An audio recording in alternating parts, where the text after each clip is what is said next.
Young lives cut short by dangerous driving, and oftentimes the people to blame were behind the wheel illegally. After 2 young girls were killed last year in a crash at 22nd and Center, the I-Team started digging into pedestrian deaths. We found Milwaukee is more dangerous for kids just walking around than many other cities. Casey Geraldo reports. They're killing them for nothing. For a kid, he ain't even had a life yet. You know, he didn't have a chance to live. Elisa and Amia G walked hand in hand from the park last fall when police say a reckless driver hit them as they crossed the street at 22nd and Center. They are 2 of 21 kids who lost their lives in the last 5 years while walking in Milwaukee. In other similarly sized cities we checked, that number was considerably lower. The city with the second highest rate of children dying while walking was Columbus, Ohio, with 9. Next was St. Louis with 5. Cleveland and Kansas City both had 4. When you have these horrific incidents that we experienced, 4-year-old, 6-year-old, 5-month-old, 2-year-old who die in crashes, it's devastating. It's so impactful for all of us that we all have to take action. We talked to Milwaukee Police Department Assistant Chief Michael Brunson to find out why this is happening. He points out one common factor in all of last year's crashes that killed children. In all of those cases specifically, excessive speed played the major part. Brunson says reckless driving now ranks as one of the department's top 2 priorities behind violent crime. Because the result is the same. Reckless driving results in a loss of life, just like violent crime can result in a loss of life.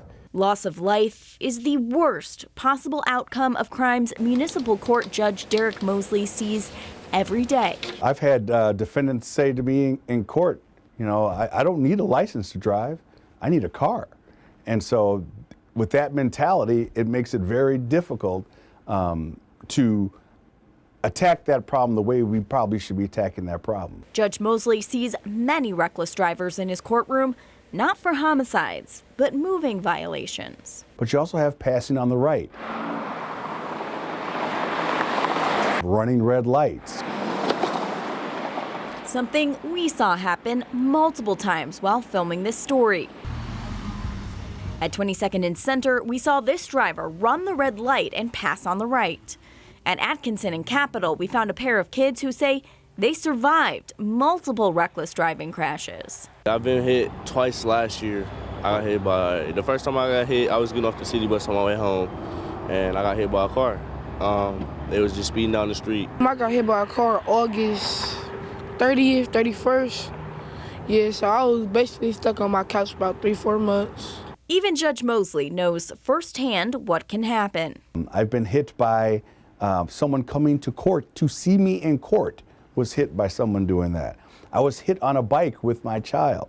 Mosley says it's one of the reasons he joined a task force aimed at curbing reckless driving, headed by Alderman Michael Murphy. We've focused on 3 key areas where we think behavior can be changed.